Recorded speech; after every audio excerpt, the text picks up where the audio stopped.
विष्णु गुरुर्देवो महेश्वर गुरुर्साक्षात् परं ब्रह्म तस्मै श्री गुरवे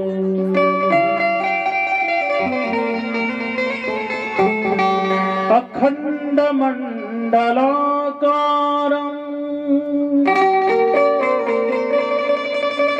व्याप्तमयेन चराचरं तत्पदं दर्शितं तस्मै श्री गुरवे नमः।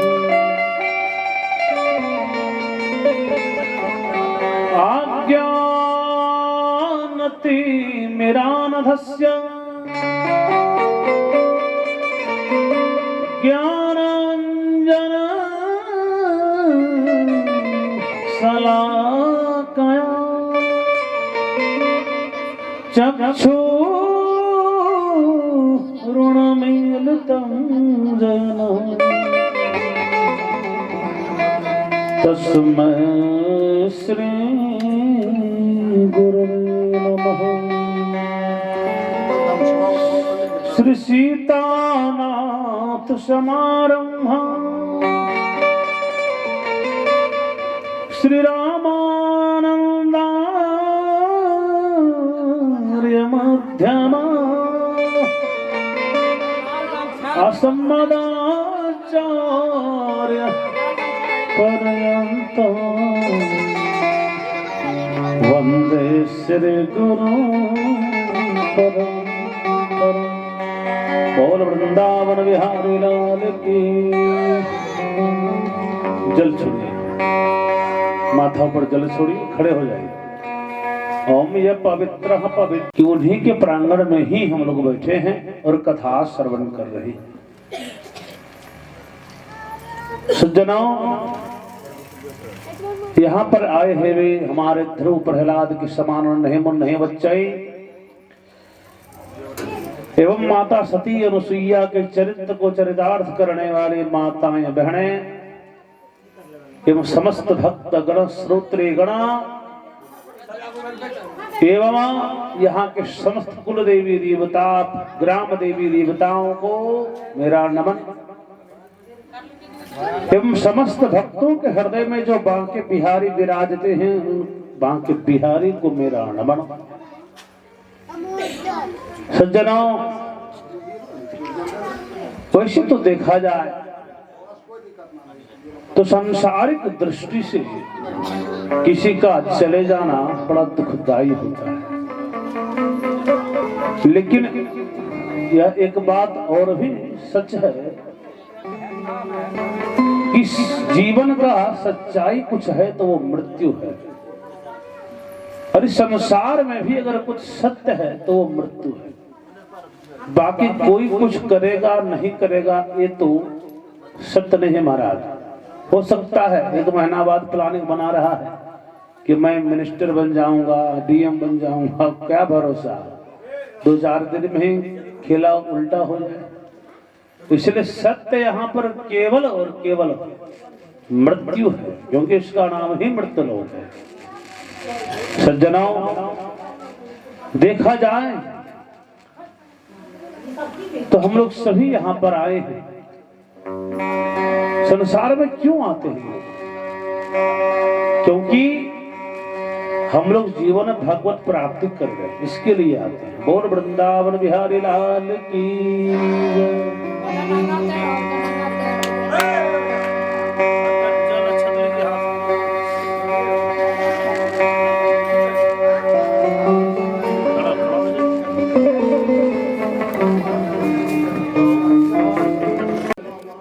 पुनः हम लोग श्री गरुड़ पुराण की कथा सरोवर में भाग लेंगे।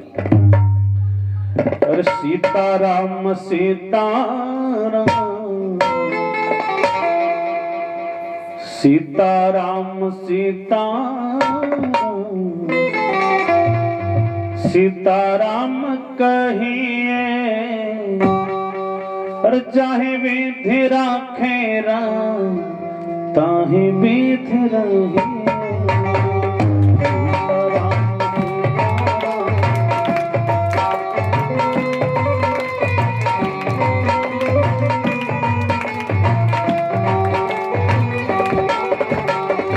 सीताराम सीताराम कहिए, चाहे विधि राखी ताहि विधि रहिए।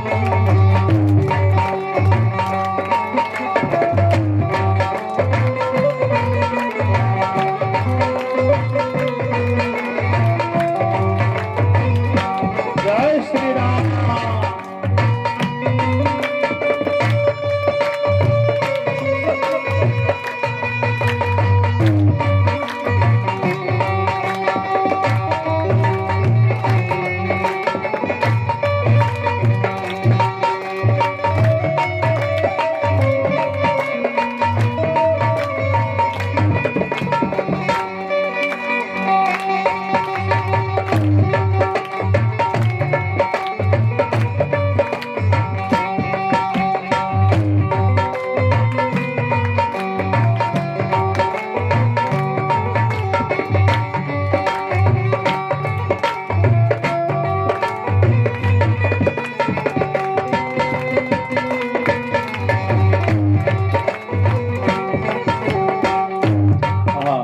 ताली बजाते हुए, ताली बजाने से भजन का स्वागत हो जाता है। ओ मुख में हो राम नाम, राम से हाथ में,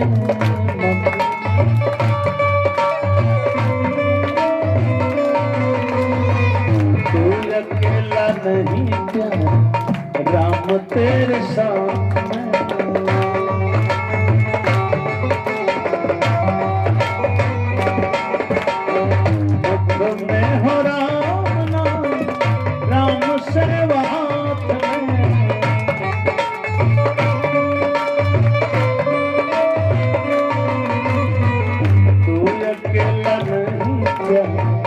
राम तेरे साथ में।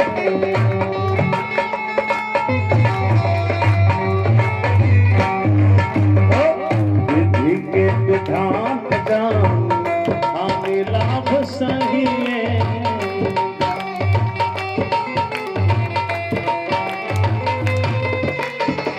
चाहे विधि राम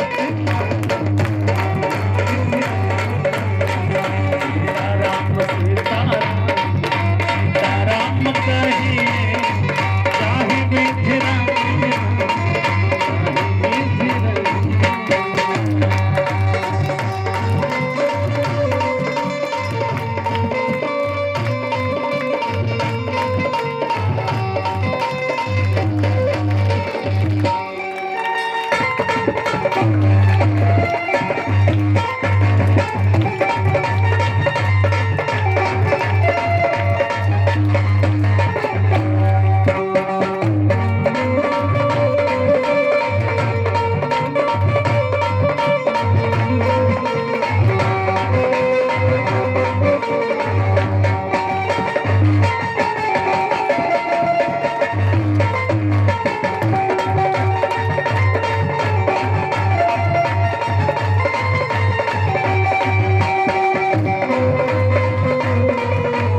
चित्त भाएगा।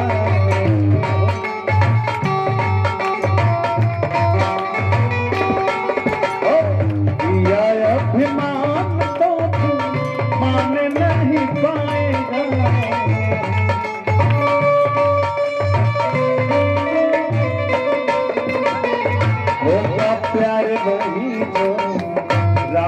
किसी को भाएगा।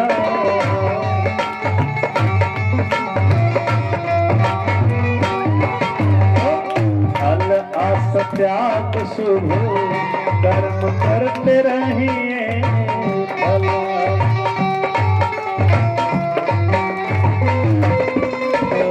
चाहे पीठ रंगे राम सीता राम कहे, चाहे पीठ रंगे।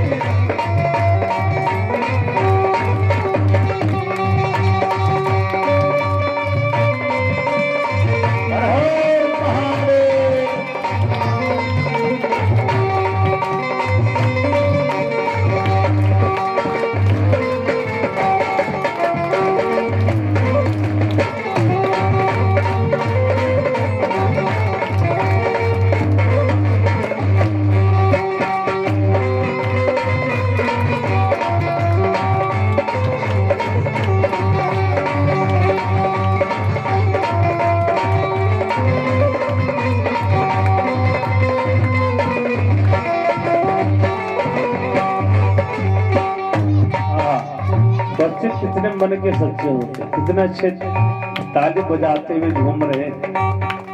इसलिए कहा जाता है बच्चे मन के सच्चे।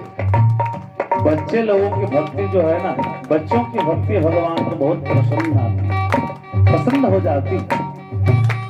सज्जनों, हम लोग भी कुछ देर के लिए बच्चे बन जाएंगे और प्रेम से झूमते हुए निश्चिंत होकर और गाइए। हो जिंदगी की डोर सो हाथ दीननाथ के,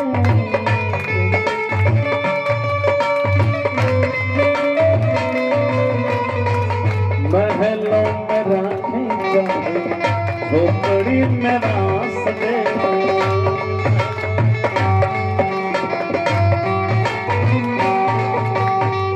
जिंदगी की डोर सो हाथ दीननाथ के,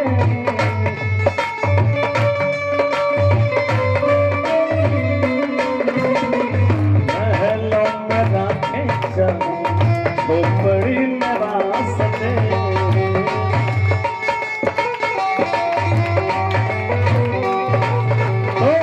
धन्यवाद निर्विवाद राम राम कहिए।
देखिए, हम लोग निराश कब होते हैं?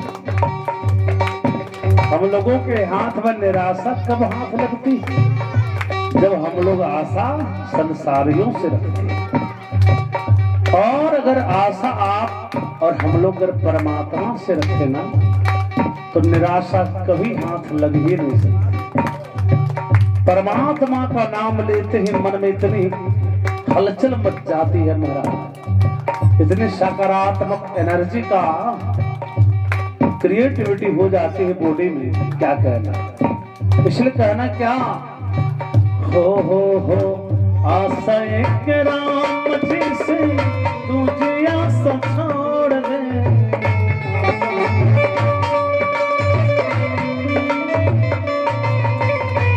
नाता एक राम जी से तुझे नाता तोड़ दे।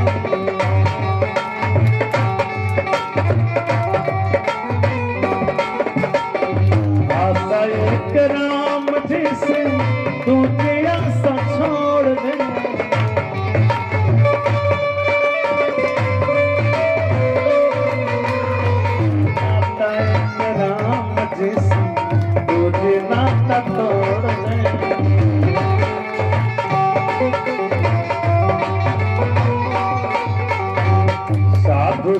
राम रंग अंग अंग रंगिए साधु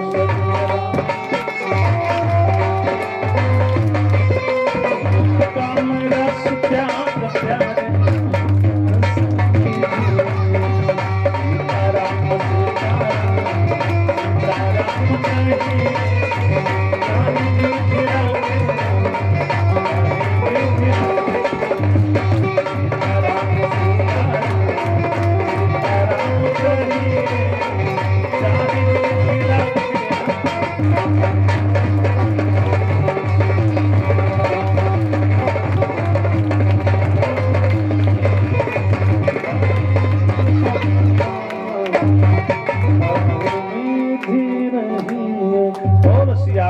रामचंद्र की उमापति महादेव की नमः पार्वती पते हर हर महादेव। सज्जन प्रभु की कथा हम लोग श्रीमद् गरुड़ पुराण की कथा में गोता लगाने के लिए जा रहे हैं और हम लोगों का विश्वास है कि प्रभु अवश्य उनको वैकुंठ लोक की प्राप्ति करवाएंगे। क्यों कथा सुनी जाती है गरुड़ पुराण की? क्यों सुननी चाहिए? क्योंकि गरुड़ पुराण की कथा में हम लोग सारी कुछ समझ जाते हैं कि जीवन क्या है, जीवन का सार क्या है, जीवन का सच्चाई क्या है, क्या स्वर्ग है, क्या नरक है, क्या पाप है, क्या पुण्य है। महाराज कौन प्राणी बैतरणी नदी में गिरता है, कैसे गिरता है, कौन सा कर्म करने के कारण बैतरणी नदी में गिरता है, ये समस्त विस्तृत व्याख्या महाराज श्री गरुड़ पुराण में दिया गया है। कथा से क्या होती है? बोले कथा श्रवण करने से जीवन की व्यथा मिट जाती है। हाँ, व्यथा माने क्या हुआ? चिंता। व्यथा माने क्या हुआ? फालतू का टेंशन। व्यथा माने क्या हुआ? ये मोह माया प्रपंच। व्यथा माने क्या हुआ? छल कपट द्वेष ईर्षा, ऐसे शत्रु जो हम लोगों के अंदर विराजमान है। तो इस सब चीजों से कैसे रक्षा की जाती है, इस समस्त विस्तृत कथा के में हम लोग श्रवण करेंगे। महाराज लोग कहते हैं कि मेरा अनेक शत्रु है। मनुष्य का सबसे बड़ा शत्रु तो उसके अंदर ही वास करता है। काम क्रोध लोभ मोह अहंकार क्या है? कहीं कोई किसी का शत्रु कैसे हो सकता है? अपने जीवन का शत्रु मनुष्य स्वयं होता है।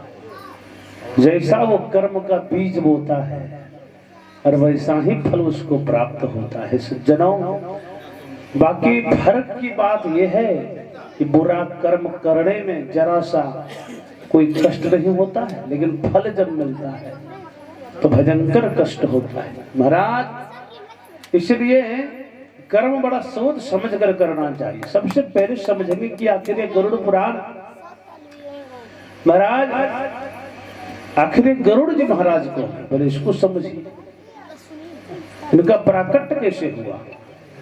एक बार की बात है सज्जनाओ, कश्यप ऋषि की दोनों पत्नियां विनता और कद्रू। कश्यप ऋषि ध्यान में तल्लीन थे, उनके पास आकर सेवा शुश्रूषा किया। महाराज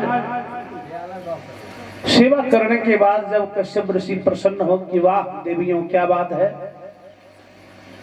देवियों क्या बात है, आखिर आप लोग बड़ा प्रसन्न है। पत्नियां अगर पति की सेवा करने लगे पत्नी महाराज तो समझिए कुछ इच्छा है, अधिक सेवा हो रही तो समझिए कुछ डिमांड का लिस्ट आने वाला है। तो महाराज कश्यप ऋषि समझ गए कुछ तो बात है। बोले हाँ स्वामी बात है। बोले क्या हुआ? हम लोगों को संतान की इच्छा है, पुत्र हो जाए ना, सारे सुखों को भोग लिया है, केवल संतान सुखी नहीं भोग पाए। कश्यप ऋषि बोले अच्छा बताओ कितना संतान चाहिए? पहले कद्रू से प्रश्न किया। कद्रू कहती है स्वामी मुझे 1000 पुत्र चाहिए। बोले अच्छा कैसा? और बड़ा बलिष्ठ होना चाहिए। 1000 अंडे के रूप में उसको आशीर्वाद रूप में मिला। विनता से पूछते हैं कि विनता क्या चाहिए मुझे? विनता कहती है स्वामी मुझे 1000 पुत्रों के बराबर 2 पुत्र चाहिए। 2 अंडे के रूप में उसको प्राप्त हुआ।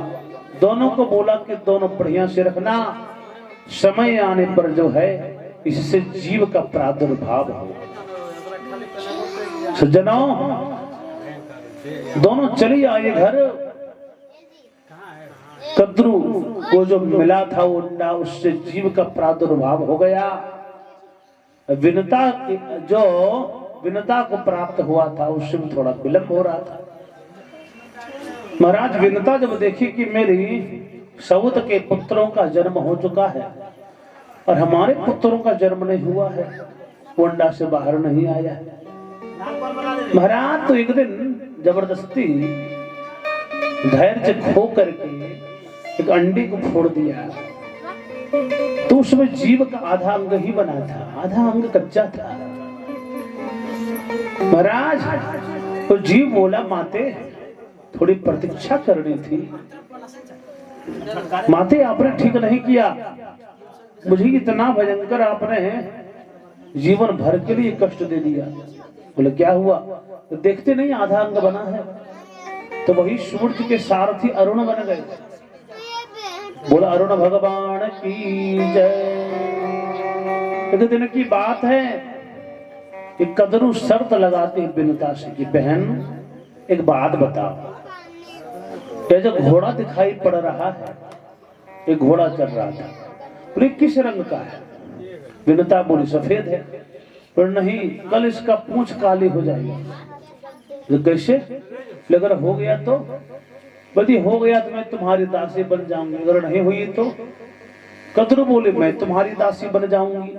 सज्जनों प्रतिज्ञा लग गया, शर्त लग गई। रात्रि काल के बेला में 1000 सर्पों की जो उत्पत्ति हुई थी, 1000 अंडे से कद्रू को जो मिला था, सारे सर्प पुत्रों को बुलाया कद्रू ने और बोला कि सुनो, कल उस घोड़े के पूंछ में इस तरह तुम लोग चिपक जाना कि पता न चले किस रंग का है। कुछ पुत्रों ने बात नहीं माना, छल प्रपंच करना नहीं चाहा, तो कद्रू माता ने श्राप भी दे दिया कि जाओ, जो पुत्र मेरा बात नहीं मानेगा, जब जन्मेजय जी सर्प यज्ञ करेंगी तो उसमें उन लोगों का संहार होगा। जो पुत्र मेरा बात नहीं मानेगा। सज्जनों रात्रि काल की बेला में डर के मारे सारे सर्प इस तरह से चिपक गए, पूत सफेद से काली हो गई। प्रातः काल विनता आई और देखते कि पूंछ काला हो गया। दासी बनना स्वीकार कर लिया। सज्जनों दासी बन गई। कुछ दिन के बाद गरुड़ जी महाराज का जन्म हो गया। जो दूसरा अंडा मिला था विनता को, उससे गरुड़ जी महाराज का प्रादुर्भाव हो गया। बोल गरुड़ जी महाराज की जय। गरुड़ जी महाराज बचपनावस्था से बड़े बलिष्ठ थे, धर्मनिष्ठ थे महाराज। एक दिन की बात है, गरुड़ जी महाराज देखते हैं कि मेरी माँ हमारे पास कम समय देती है, हमारे सौत के पास ज्यादा समय देती है। हमारे सौतेली माता के पास ज्यादा समय देती है। क्या बात है? गरुड़ जी महाराज एक दिन पूछने गए अपने सौतेली माता को कि माँ एक बात बताओ कि हमारी माँ आपकी दासी कैसे बन गई है? सारी वृतांत कथा को सुना दिया।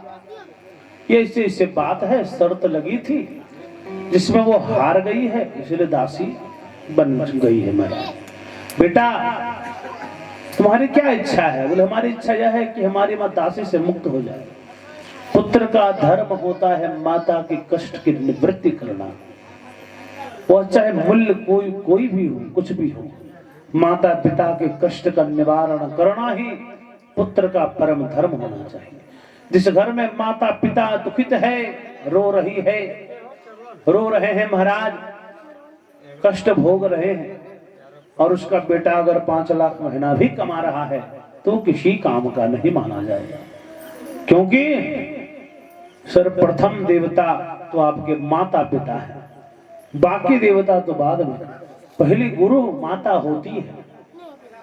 महाराज धरती पर लाती है कितने कष्टों को भोग कर, उसके बाद चलना सिखाती है, दौड़ना सिखाती है। तो सब बातों को समझना होगा। महाराज गरुड़ जी महाराज बोले क्या किया जाए माते कि हमारी माँ दासी से मुक्त हो जाए। कदरू माँ बोली बेटा अगर तुम स्वर्ग का अमृत कलश लेकर के आ जाते हो तो मैं तुम्हारी माता जी को दासित्व से मुक्त कर दूंगी। अच्छा बोल वृंदावन बिहारी लाल। देखिए बच्चे बहुत बढ़िया बैठे हैं, नहीं बहुत बढ़िया है। बोल सियावर रामचंद्र की जय। श्रीमन नारायण नारायण नारायण श्रीमन।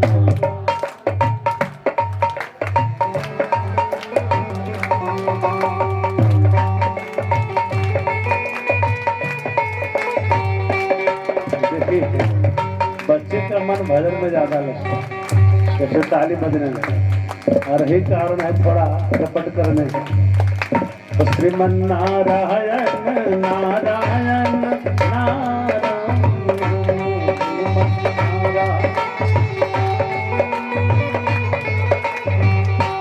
लक्ष्मी नारायण नारायण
और भाव को समझे बिना कोई भी कार्य पूर्ण नहीं होता है। बच्चे कथा में थोड़ा शांति बनाए रखेंगे। बहुत सुंदर कथा श्रवण कर रहे हैं आप लोग। जो योग्यता श्रोताओं को होनी चाहिए वो सब कुछ आप लोगों में है, और बच्चे ही तो भविष्य है। बोल वृंदावन बिहारी लाल की जय। तो बात यह है, गरुड़ जी महाराज को कद्रू माता कहती है बेटा यदि आप स्वर्ग अमृत के कलश लेकर आ जाते हो तो मैं तुम्हारी माता को दासत्व से मुक्त अवश्य कर दूंगी। गरुड़ जी महाराज आशीर्वाद लिए पिताजी के पास में। पिताजी बोले कि जाओ मेरा आशीर्वाद तुम्हारे साथ है। गरुड़ जी महाराज गए, स्वर्ग की ओर आगे बढ़ने लगे। देवराज इंद्र देखते गरुड़ जी महाराज आ रहे हैं, सावधान हो जाते हैं। गरुड़ जी महाराज को साधारण नहीं है। देवराज इंद्र यह भी जान रहे हैं कि भविष्य में नारायण का वाहन भी बनेंगे। महाराज जब पहुंच गए वहां पर, देवराज इंद्र बोले क्या बात है गरुड़ जी महाराज? बोले बात यह है कि स्वर्ग का अमृत ये हमको लेके जाना है। बोले कैसे संभव है? मृत्यु लोक में अमृत पान क्या संभव कैसे हो सकता है? बोले संभव तो करना ही होगा। बोले क्यों? बोले हमारी माता जी जो है वो दासी बन चुकी है और उसके दासित्व से मुक्ति के लिए मैं यह अमृत कलश लेकर अवश्य जाऊंगा। देवराज इंद्र बोले कैसे हो सकता है? यदि आप अमृत पान करा देंगे मृतलोक में तो फिर लोग अमर हो जाएंगे। जिस प्राणी को आप अमृत पान करा दीजिएगा फिर मरेगा नहीं, समझिए। और मृतलोक में मरना कितना आवश्यक ये समझिए सज्जनों।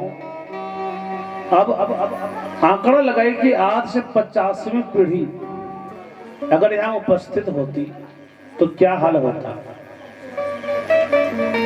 आज से 50 पीढ़ी पहले अगर यहाँ उपस्थित होता इस घर के परिवार, तो उसको चाय पिलाने में महाराज पूरा गांव कौन पूछता है? हमको लगता है इसके इसे 10 गांव बसता, एक ही घर के परिवार। बोल वृंदावन बिहारी लाल की। और प्रत्येक दिन धर्म कुछ ना कुछ होते ही रहता, इतना बड़ा साम्राज्य बनता। ऐसा संभव नहीं है, इसलिए मृत्यु आवश्यक है। मरना इस संसार का नियम है, लेकिन इससे डरने की क्या जरूरत है? जहां नियम ही वही है तो वहां फिर टेंशन ही क्यों? वो तो परमात्मा के हाथ में है, तो निश्चिंत होकर रहना चाहिए। किसी प्रकार की चिंता करनी नहीं है। बोल वृंदावन बिहारी लाल की। महाराज गरुड़ जी महाराज अमृत कलश के पास गए तो देखते हैं कि बड़े बड़े भयंकर विषधर सर्प वहां रक्षा कर रहा है। कभी जल के अथाह चारों तरफ खाई बनी हुई है, दुर्गम जगह पे अमृत कलश रखा हुआ है। फिर भी गरुड़ जी महाराज कहते हैं देवराज इंद्र अगर आप चाहें तो हमारी मां दासित्व से मुक्त हो सकती है। देवराज इंद्र बोले ठीक है आप लेकर के जाइए, लेकिन मुझे अपना काम करना होगा। ठीक है आपका जो काम करना है करिए, मैं यह कलश केवल इसलिए लेके जा रहा हूं कि हमारी मां दासित्व से मुक्त हो जाए। बोल वृंदावन बिहारी लाल की जय। अब सज्जनों क्या हुआ? जैसे गरुड़ जी महाराज अमृत कलश लेके आए, सारे सर्प भाइयों को बोले जाओ नहाने।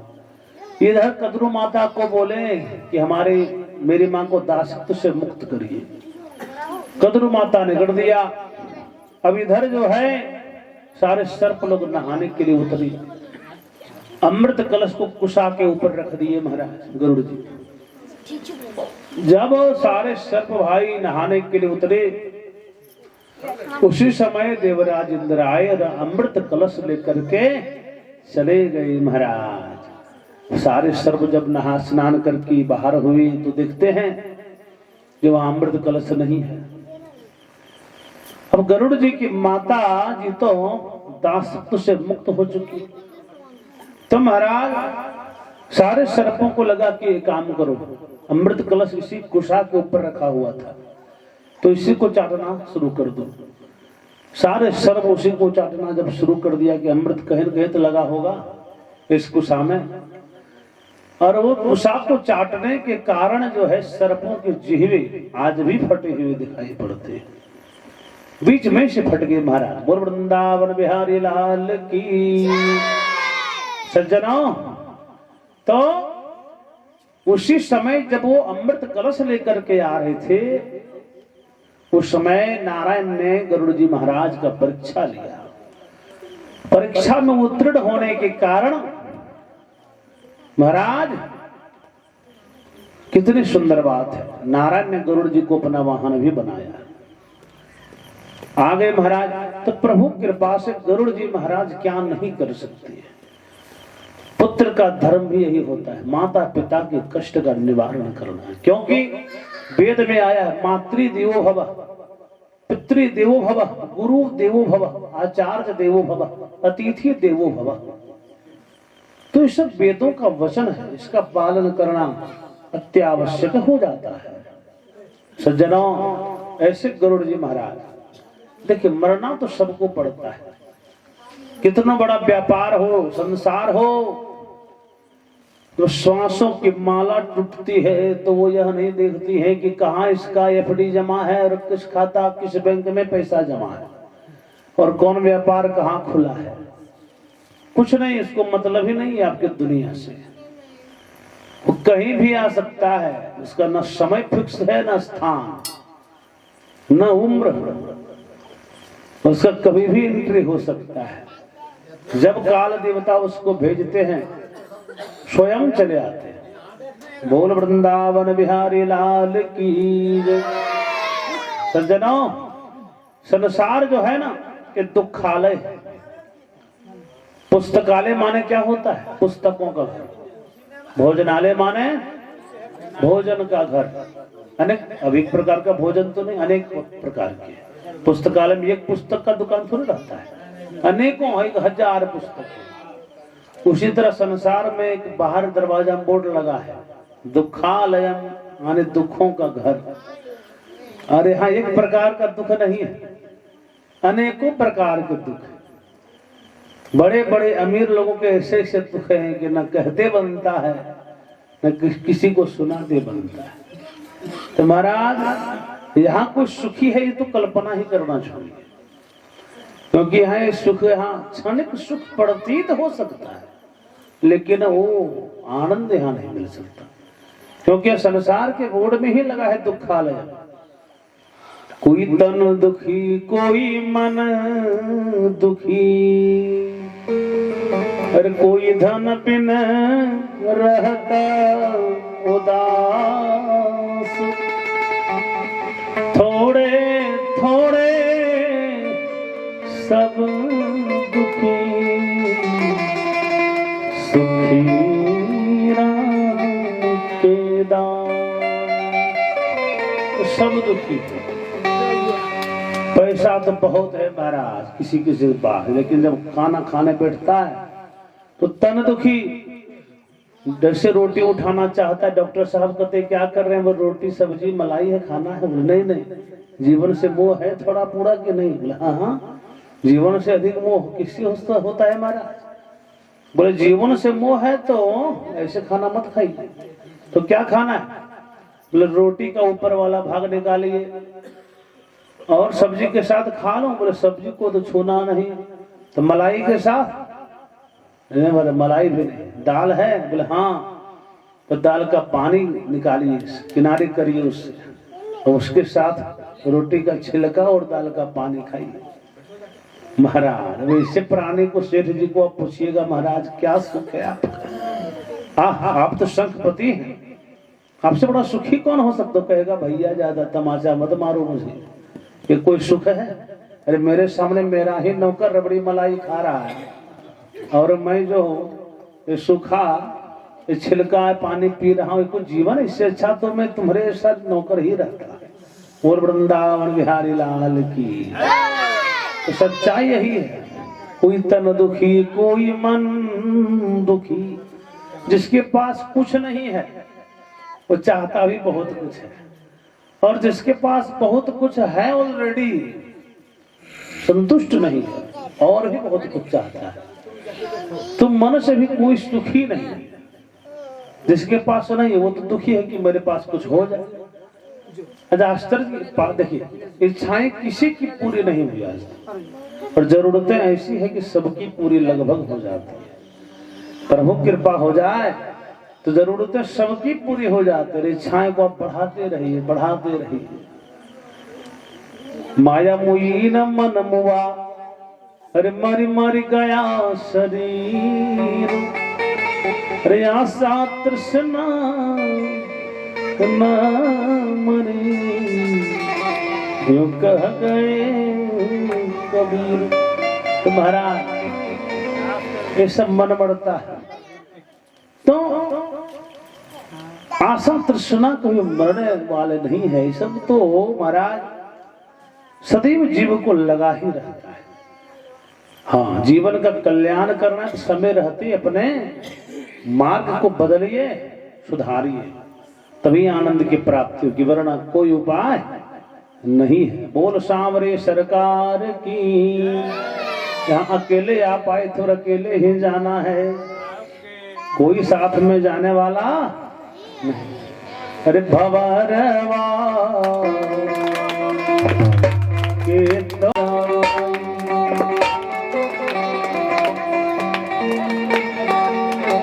अरे भवर के तो हरा संग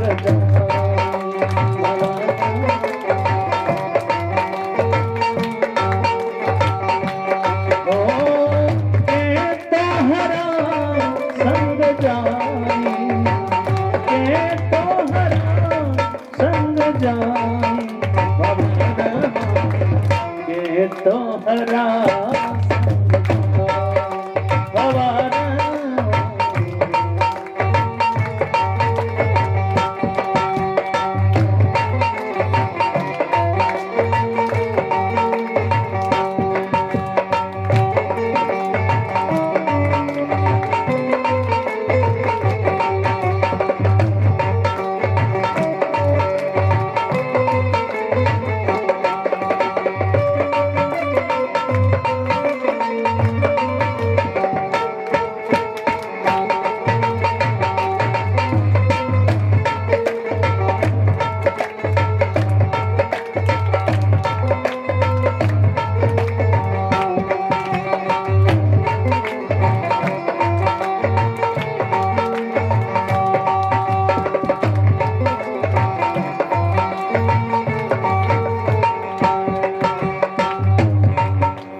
देखिए भाव कितना सुंदर है।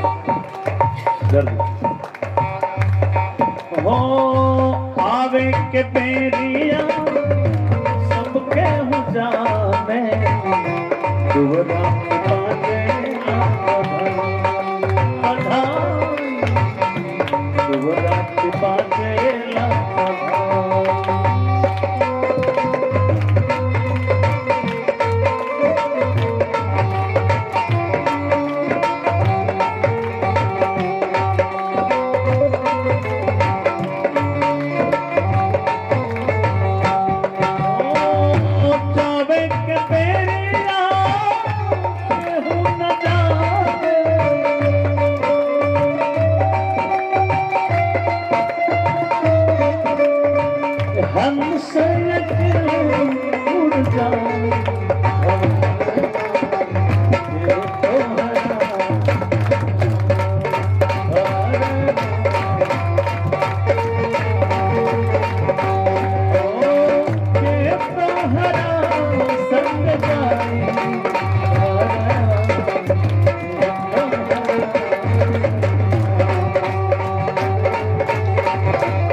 टहरी पकड़ के मैं हरी रोए बाह पकड़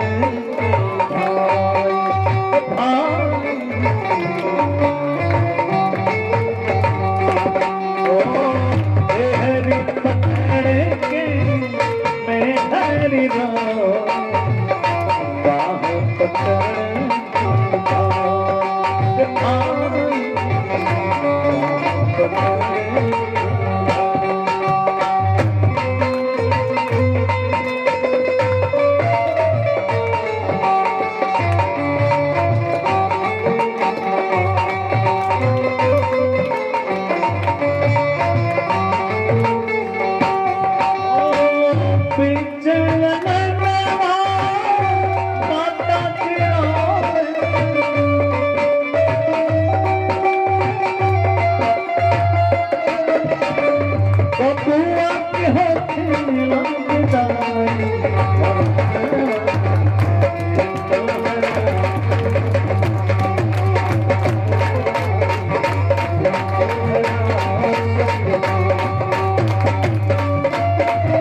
सुंदर भाव। अरे कहत कबीर दोनों भाई साधु सतगुरु शरण सतगुरु शरण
चंद्र की नमः पार्वती पते हर हर महादेव शंभो।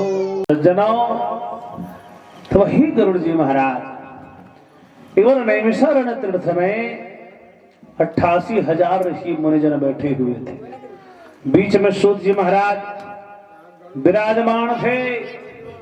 ऋषियों ने प्रश्न किया कि प्रभु एक बात बताइए, घोर कलिकाल आने वाला है, प्राणियों का कल्याण कैसे होगा, प्राणियों का उद्धार कैसे होगा प्रभु?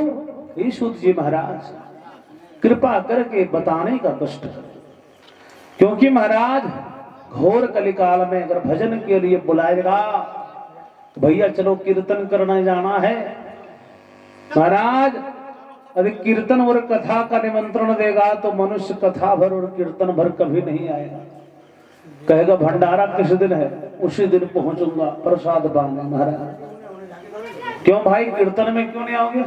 तो समय कहाँ है, समय नहीं है भंडारा के लिए, तो उसके लिए समय निकाल लेंगे, समय निकालना होगा। तो कथा और कीर्तन से मतलब नहीं है। महाराज भाई पार्टी दीजिए, 4 बुलाइए तो 40 लोग आ जाए। वृंदावन बिहारी लाल की जय, बढ़िया से तो, लेकिन भजन और कथा नहीं, क्योंकि ये मनुष्य का दोष नहीं है। होता क्या है कि आजकल लोगों को देखा देखी बिगड़ जाता है। महाराज मुख आया वो पिया तो अपना भी ट्राई करना ही है, तो ऐसी भावना नहीं। देखिए अपने जीवन को जितना सुंदर आप बना सकते उतना आपके जीवन को कोई उतना सुंदर नहीं बना सकता। दूसरे को पता क्या है आपके जीवन के बारे में, आप कैसे जीते हैं, किस सोच में, किस आनंद में, ये कैसे प्राप्त होगा दूसरे को ज्ञान।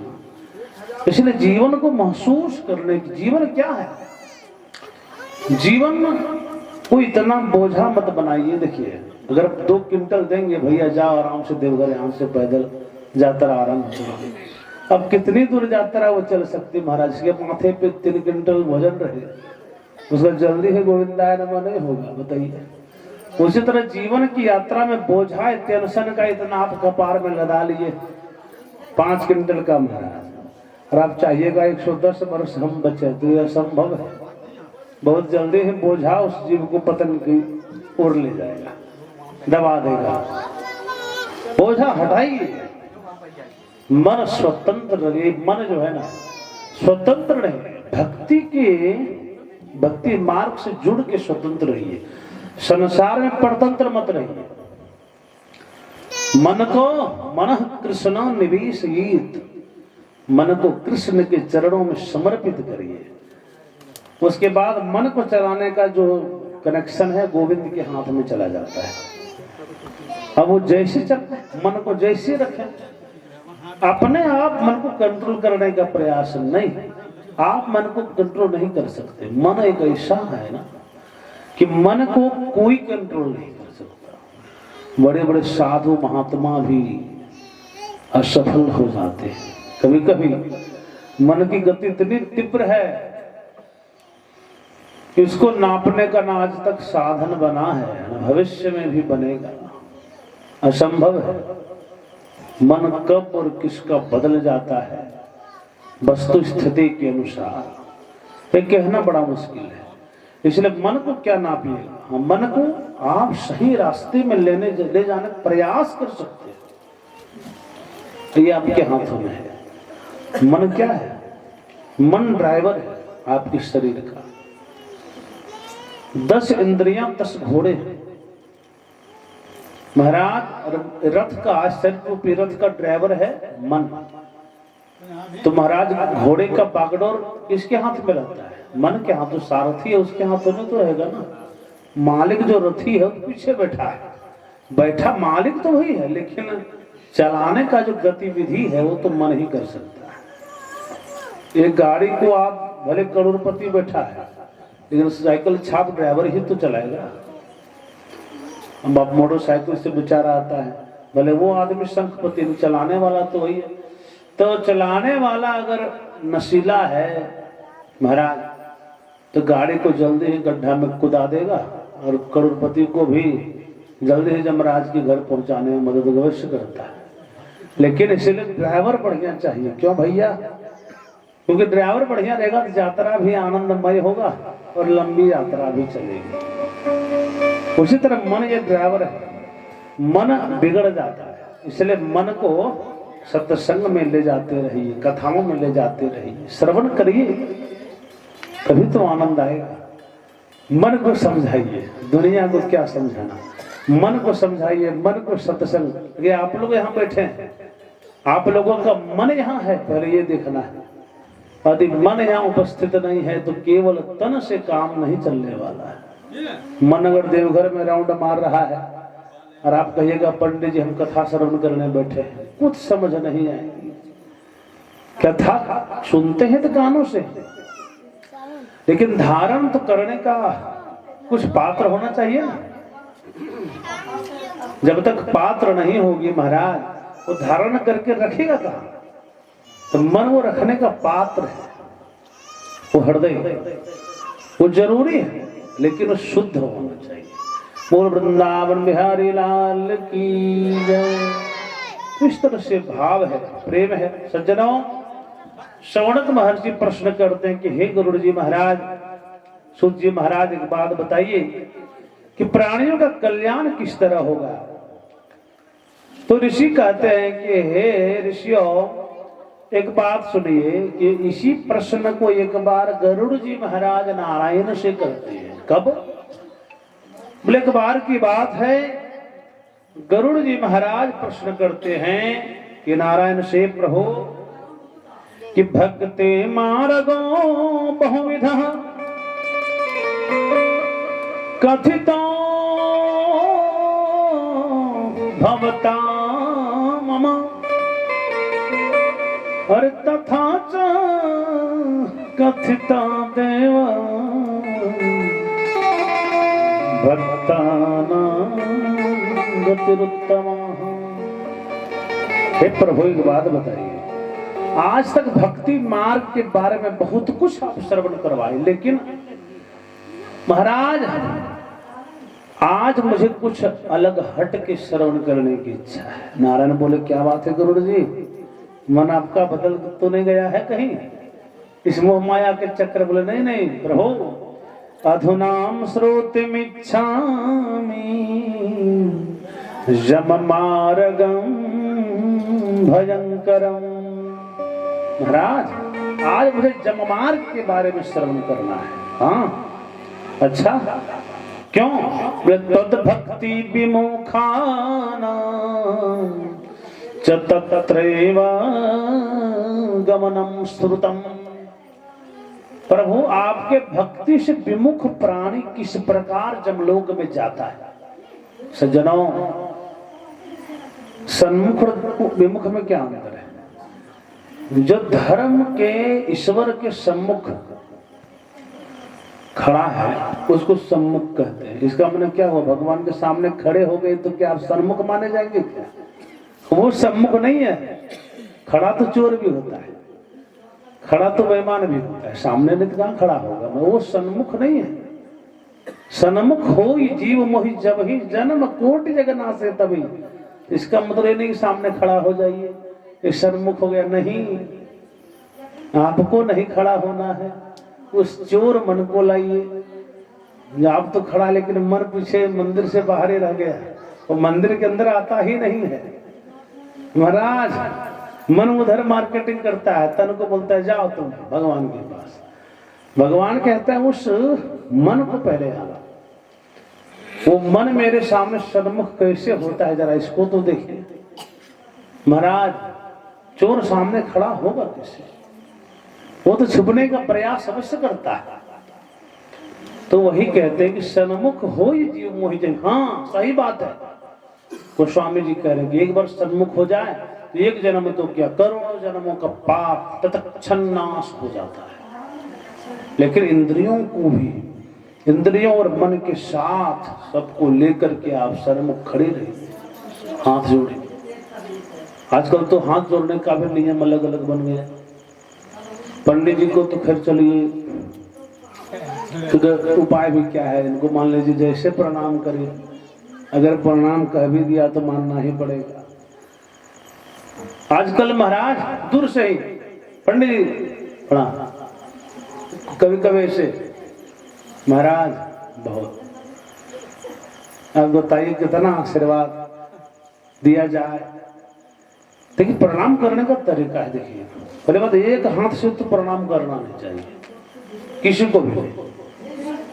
हाँ पापी को मान लीजिए अलग चीज है, राक्षस है, असुरी स्वभाव के हैं, उसमें हम ये नहीं कह रहे कि लौट जाइए, लौटिएगा तो दबा देगा लात से, इससे अच्छा है उसको तो प्रणाम ही नहीं करिए, अलग चीज है। बाकी आपकी भावना है तो उसको भी करिए। लेकिन सज्जन परिवार, गुरु, ब्राह्मण, साधु, संत, देवता, ये सब लोगों को दोनों हाथों से प्रणाम करना चाहिए, दोनों हाथों को जोड़ करके।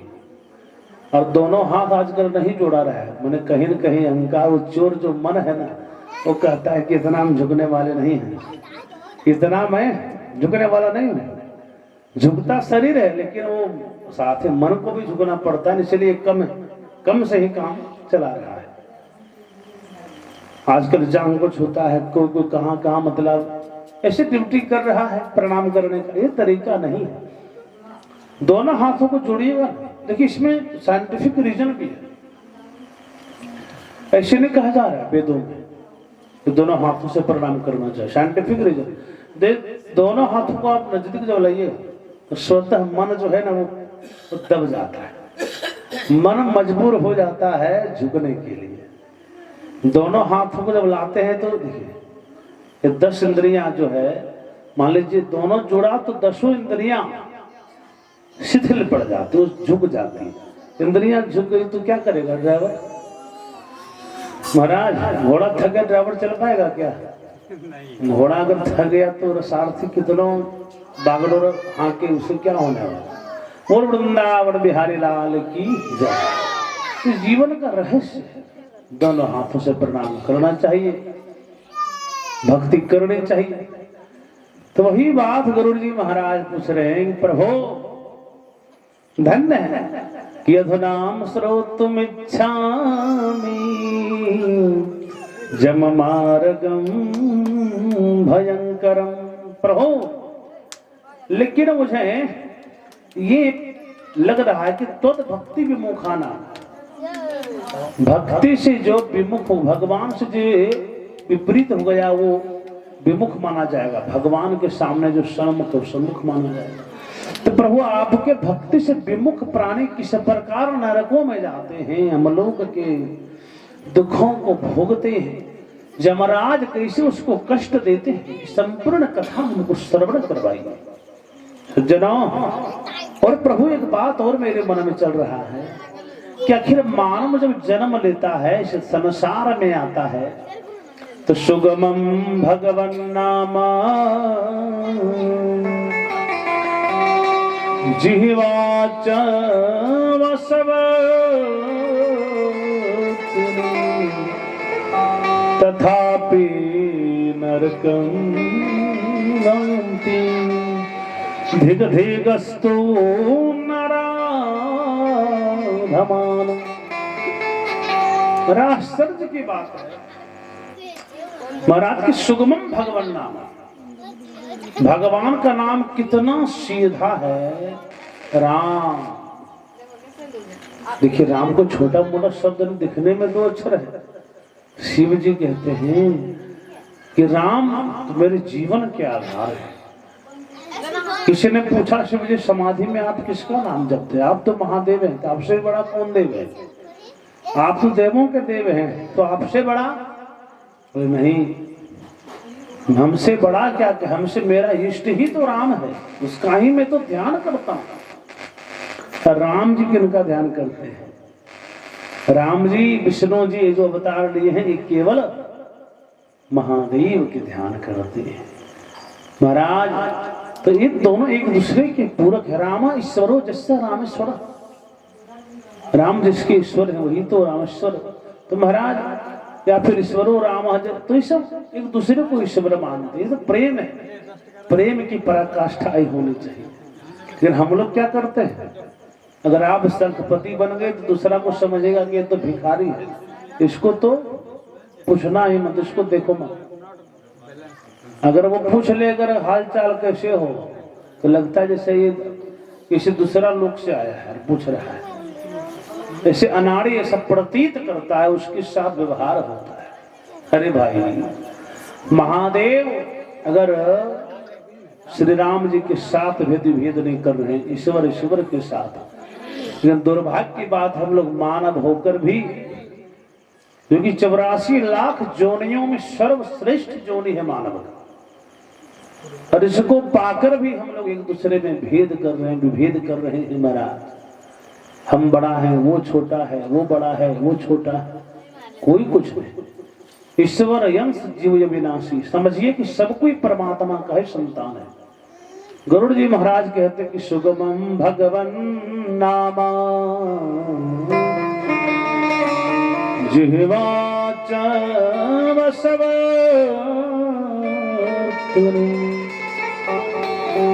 तथापि नरकं यान्ति धिगधिगस्तो नराधमान्। धिक्कार है ऐसे प्राणियों को जिनके बस में जिह्वा तो है, लेकिन उस जिह्वा का सदुपयोग नहीं कर पाता है। कभी राम नाम का भजन नहीं गा पाता है, कभी प्रभु का कीर्तन नहीं करता है महाराज, और मानव शरीर पाकर नरक में जाके गिरता रहता है। प्रभु आश्चर्य की बात है कि आज नरक अगर भरा हुआ है तो मानव से, जबकि मानव का जन्म लेने का अर्थ ही यही था, सार ही यही था कि 84 लाख से छुटकारा। लेकिन ये बार बार नरक में आते महाराज। कर्म क्यों ऐसा कर्म करते हैं? एक हरि के भजन में ना जीवन को बिगाड़ देते हैं महाराज, अपने ही जीवन का शत्रु मानव बन जाता है। तथापि नरकम यान्ति धिगधिगस्तो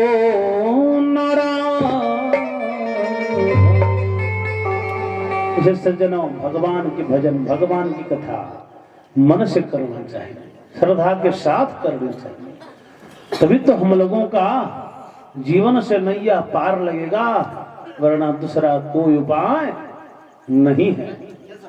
हरे राजा राम राम राम सीता राम राम राम।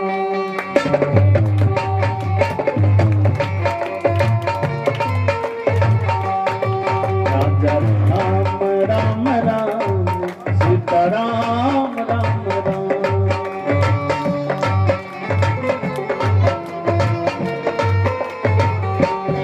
राजा राम राम राम सीता राम राम राम।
श्याम मेरे श्याम मेरे श्याम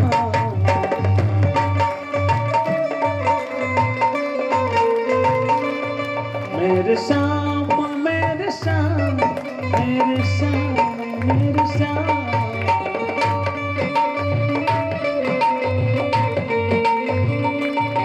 मेरे राम मेरे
चंद्र की नमः पार्वती पते हर हर महादेव शंभो। सज्जनों, गरुड़ जी महाराज का कहना है तो प्रभु अब इसी चीज की कथा आपसे श्रवण करना चाहता हूं कि यतो में भगवन ब्रूहि पापिनाम जागत भवेत। पापियों की गति क्या होती है? गति क्या कहिए महाराज, दुर्गति क्या होती है? वो कृपा समझाने का कष्ट करे। भगवान कहते हैं ध्यान से श्रवण करिए। जी प्रभु आप श्रवण करवाइएगा तो मैं कैसे श्रवण नहीं करूंगा? बोले हाँ गरुड़ जी महाराज, हम लोगों की कथा जो चर्चा है ना, ये विस्तृत कथा जब प्राणी श्रवण करेगा तो अपने परलोक को अवश्य सुधारेगा। जानकारी हो जाए महाराज। देखिए कि इस मार्ग में आगे जाके गड्ढा है, किसी ने कह दिया तो अवश्य आप मार्ग बदलिएगा। अब कोई कुछ बताया है नहीं महाराज, अचानक जाइएगा तो गड्ढा में तो कूदिएगा है महाराज। अगर नोटिस बोर्ड रहता है तो वहां से आदमी क्या बोलते हैं, सावधान करने का एक बोर्ड लगा देता है महाराज की गड्ढा है। रेड लाइन रहता है तो समझिए वापस घूम जाइए। तो उसी तरह एक कथा है कि नहीं, कौन मार्ग में आपको नहीं जाना है, कौन मार्ग में जाना है, इस संपूर्ण कथा इसमें सारा कुछ दिया गया। आप हम लोग श्रवण कर रहे हैं। भगवान कहते हैं कि हे गरुड़ जी महाराज कि बक्षे हम शृणु पक्षेन्द्र यम मार्गम चा पक्षी। देखिए गरुड़ जी महाराज, हमारे यहाँ पक्षियां में कितने महाराज ज्ञानी होते हैं, इसका कोई कल्पना नहीं कर सकता। इतने बड़े दिव्य प्रश्न पूछा है नारायण से। भगवान कहते हैं क्या, बोले जे ही पाप रता दया धर्म विवर्जिता और दुष्ट संगाष्ट शत शास्त्र सत्संगति परांग मुखा। आहा, बोलते कि जे ही पाप रतास्तार, जो पापों में रत है, माने महाराज तो पापों में डूबा हुआ है, जिस तरह पानी में डूबा रहता है ना, कब तक यहां तक जाता है पानी में तो लगता है चलो मैं जगह पर हूं, थोड़े ऊपर आता है भैया थोड़ा सावधान हो जाओ, छाती तक पानी में जाता है, यह संभलना होगा। गला से बाहर अगर गया तो समझिए गोविंदाय नमः, अब निकलना बड़ा मुश्किल है।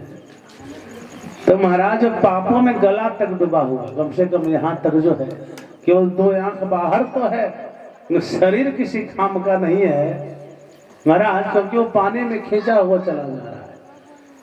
क्यों डूबा उतना था? गौ हत्या, स्त्री हत्या, बाल हत्या, मद्यपान, नाना प्रकार के पापों के अनेक रूप हैं।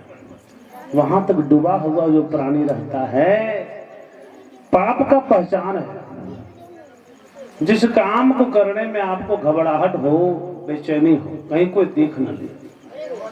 जब चोर सामान चोरी करता है तो सामान को नहीं देखता है, देखता है कहीं कोई देख न ले, क्योंकि वो आत्मा कहीं न कहीं बोल रहा है कि अरे भैया ये तो गलत काम है, ये पाप है। लेकिन मन इतनी प्रबल है ना, कल्याण दान देने वाले दाताओं को भगवान सद्बुद्धि प्रदान करे।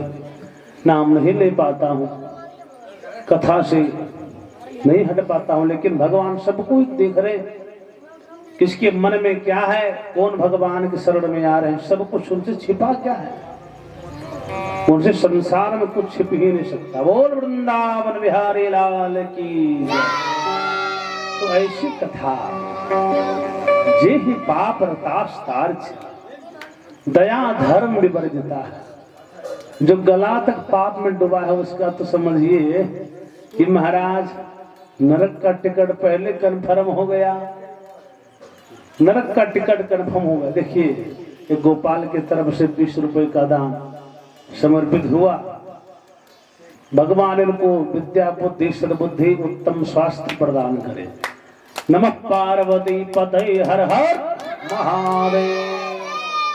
तो महाराज कहते हैं जो गला तक पाप में डूब गया है, समझिए महाराज उसका नरक का टिकट कन्फर्म है, उसको कोई भाड़ा खर्च करने की जरूरत नहीं।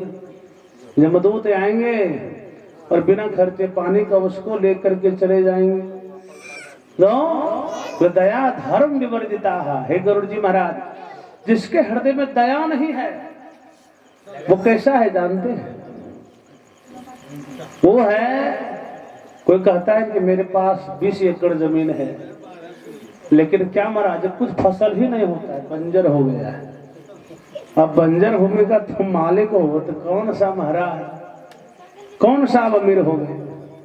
तो वैसे कहता है जिसके हृदय में दया नहीं है, चाहे कितना बड़ा मालिक हो, करोड़पति हो, लेकिन वो है किस तरह, जिस तरह 20 एकड़ बंजर भूमि का मालिक रहता है, उसी तरह वो 20 अरब का बंजर भूमि का मालिक है। इसके हृदय में दया नहीं है। गरीब आता है जाता है, उसको कोई फर्क नहीं, प्यासा पानी मांगता है, पानी देने का क्षमता नहीं, 2 आदमी को खिलाने का क्षमता नहीं, तो कौन से वो बड़े बड़ा हुआ तो क्या हुआ। और जैसे पेड़ खजूर, अरे पंथी को छाया नहीं, फल लागे अति दूर। आप कहिएगा बहुत बड़ा आदमी हम हैं महाराज। अरे पंथी जो टहलने बुलने वाला आदमी, उसको छाया आप नहीं दे पा रहे, और फल भी इतनी दूर में है कि जो चढ़ेगा वो तो अपने जान को हथेली पर रख के ही चढ़ना हो, वहां से गिरने के बाद कम ही आशा है कि हॉस्पिटल जाएगा। और वृंदावन बिहारी लाल की जय। तो ऐसा जीवन किस काम का, जहां दया तहां धर्म है, और जहां लोभ तहां पाप और जहां क्रोध तहां काल है, जहां क्षमा वहां, जहां दया तहां धर्म है। गुरु जी महाराज एक बात है, बोले प्रत्येक दिन 4 बजे सुबह उठता है, पूजा करता है, मंदिर का सफाई करता है, हनुमान जी का पूजा करता है, लेकिन उसके हृदय में दया नहीं है ना। इसे सब कुछ कर रहा है, बढ़िया बात है, लेकिन परहित सरिस अरे धर्म नहीं भाई, पर पीड़ा नहीं अधमाई।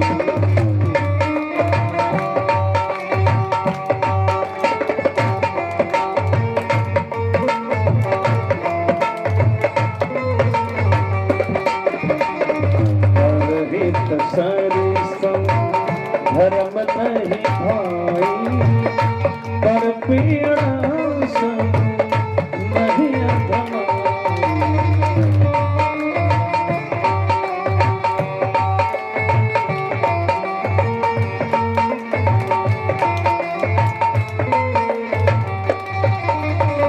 वृंदावन बिहारी लाल की। तो गरुड़ जी महाराज एक बात है, परहित सरिस धर्म नहीं भाई, तो दया होनी चाहिए, प्रेम होने चाहिए। अगर मनुष्य को मनुष्य से प्रेम नहीं हो सकता है तो भगवान से प्रेम कैसे हो सकता है? जो मनुष्य, जो भगवान मानव रूप में आपके सामने है, अगर उससे आप प्रेम करने लायक नहीं है तो भगवान से बहुत दूर की बात है। और वैसे भगवान कहते हैं कि उत्तम भक्त कौन कहलाता है? तो प्रत्येक दिन पूजा करता है, जाके मंदिर में महाराज आए दर्शन करता है, क्या वो जो केवल मूर्तियों में भगवान का दर्शन करता है वो उत्तम नहीं, वो मध्यम से भी नीचे भक्त है महाराज। जो केवल साधु संतों में दर्शन करता है वो मध्यम है, और जो समस्त संसार में चींटी से लेकर हाथी पर्यंत तक में ईश्वर का दर्शन करता है, सर्वश्रेष्ठ भक्त वही होता है। बोल वृंदावन बिहारी लाल की। और सिय राम माया और सब जग जानी, और करऊं प्रणाम जोरी जुग पानी। तो सिय राम सब जग जाने, समस्त संसार को समझे कि सीता राम मय है, तभी तो आनंद आएगा, तभी तो प्रेम आएगा। अब समस्त संसार को समझेगा कि ये मेरा बड़ा शत्रु है, ये मेरा छोटा शत्रु है, ये मेरा चुगली करता है, ये मेरा शिकायत करता है, तो अलग अलग पोस्ट दिए रहिएगा तो कुछ करे या मत करे, उसका यह असर आप पर स्वतः पड़ जाएगा। वो तो कुछ नहीं करेगा, लेकिन आपकी विचार ही आपको नेगेटिव बना देगा। एक दिन ऐसा आएगा कि आप खुद डिप्रेस्ड हो जाएंगे और संसार में हर कोई आपको शत्रु नजर आने लगेगा। इसलिए भावनाओं को बदलिए। भगवान से अगर प्रेम करना चाहते हैं, पहले इंसान से प्रेम करना सीखिए, उसी में तो भगवान है।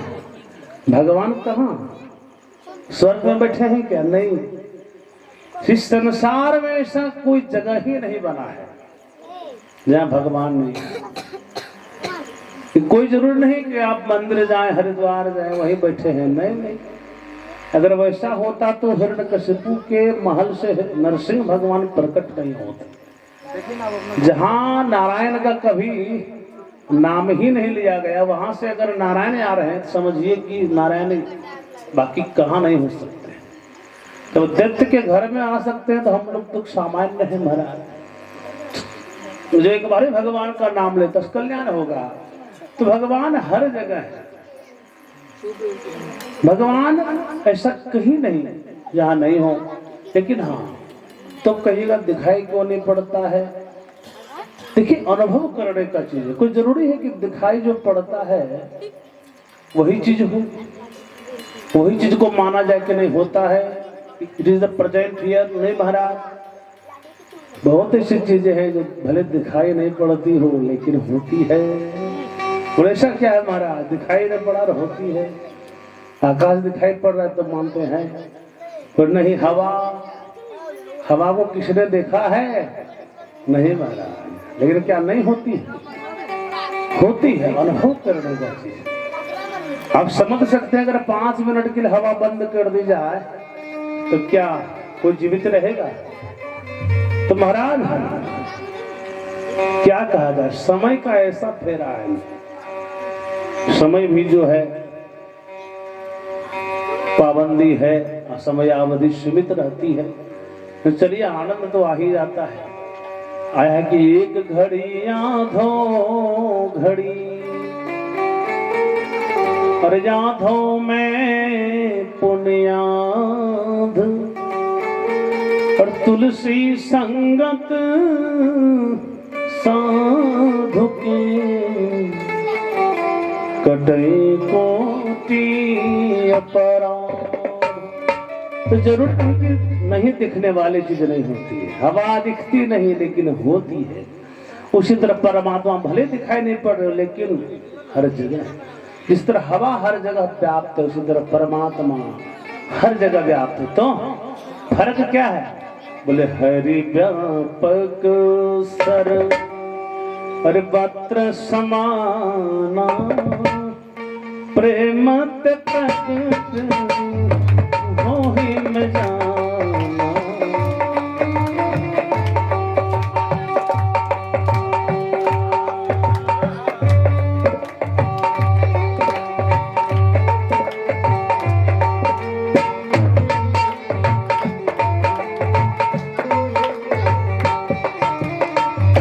जय सिया राम, जय सिया राम, जय सिया राम, जय सिया राम।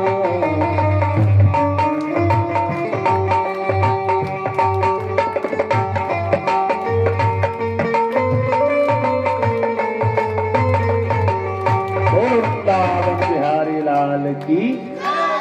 तो प्रेम अति प्रकट, शर्त क्या है? बोले प्रेम, भगवान के चरणों में प्रेम होना चाहिए। अगर आपके अंदर प्रेम है तब भगवान प्रत्येक जगह नजर आएंगे, इसमें तनिक भी संदेह की बात है। कल से यही निवेदन रहेगा कि 5:30 बजे तक आप लोग सब कोई उपस्थित हो जाए, 5:15, 5:10 तक, क्योंकि समय जो है तो क्या कहा जाए, एक प्रेमी आदमी है, बोले नहीं 1 घंटा से 1 घंटा ही सही समय देना होगा। तो बात ये होती है यहाँ तो हम लोग 5 बजे ही कल पहुंच जाएंगे, और कोशिश जितना जल्दी आप लोग कथा शुरू करें, आप लोग उपस्थित हो जाएं, उतने जल्दी हम कथा स्टार्ट कर देंगे। उसमें क्या है, हम तो चाहते हैं। बोल वृंदावन बिहारी लाल की। तो प्रेम मत प्रकट, क्योंकि आप लोग बहुत अच्छे श्रोता लग रहे हैं, लेकिन शांति से कथा सुनना भी सबको नहीं आता है। लेकिन क्या किया जाए, आखिर उपाय भी नहीं। लेकिन कोई कोई इतने सुंदर श्रोता होते हैं कि क्या कहा जाए, उसमें बड़ा मुश्किल है। चलिए पहला दिन था, कल से और भी आनंद आएगा। एक प्रभु का भजन करेंगे प्रेम से। अरे जरा देर ठहरो, अरे जरा देर ठहरो, तमन्ना यही अभी हमने जी भर देखा नहीं।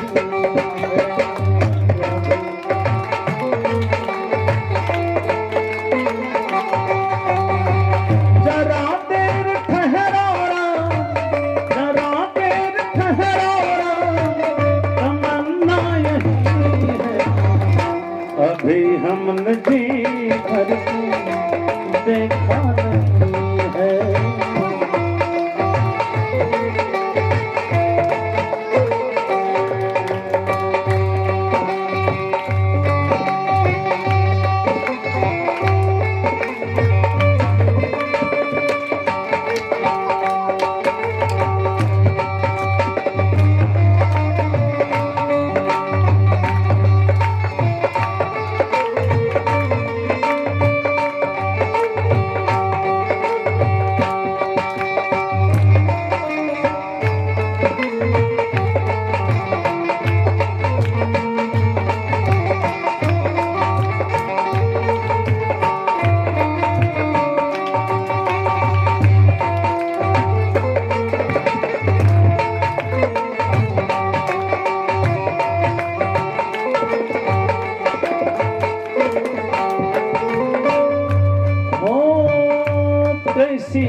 देखिए कितना सुंदर भाव है।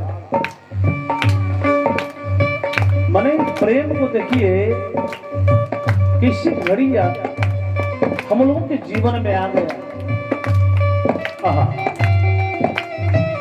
अपने ही प्राणों की करती पिटाई,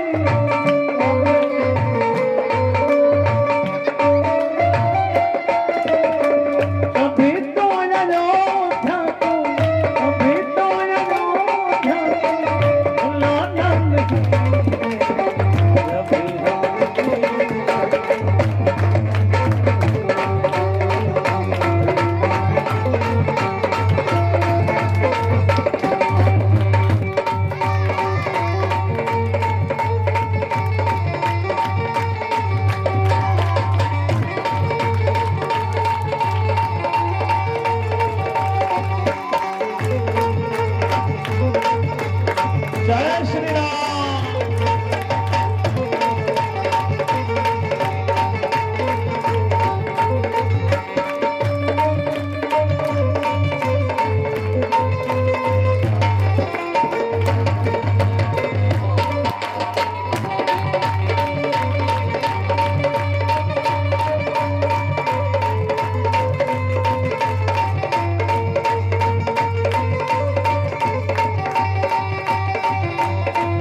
प्रभु समय हो रहा है,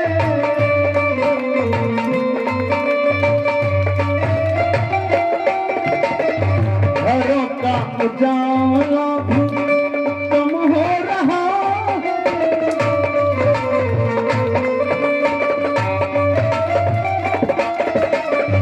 अंधेरी निशा का, अंधेरी निशा का ठिकाना नहीं।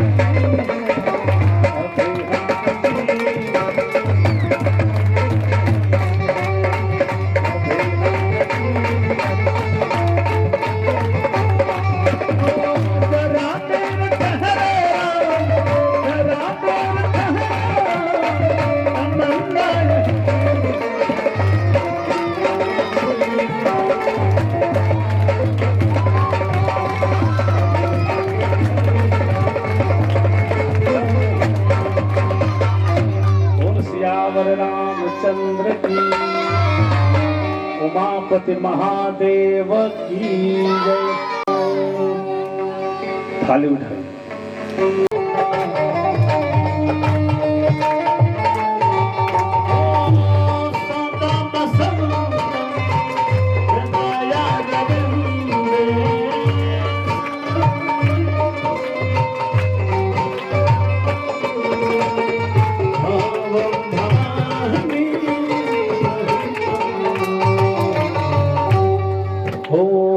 तारो है सखी हो, तारो है सखी हो, तारो है सखी हो, तारो है सखी। अरे सीताराम जी के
श्री गरुड़ पुराण की, शंकर भगवान की, वीर बजरंग बली की, सत सनातन धर्म की, गौ माता की, भारत माता की, सब भक्तन की, सब संतन की, आज के आनंद की, श्रोता समाज की, अपने माता पिता की, अपने अपने गुरुजनों की, तिलैया ग्राम की, नमः पार्वती पते हारा हारा महादेव।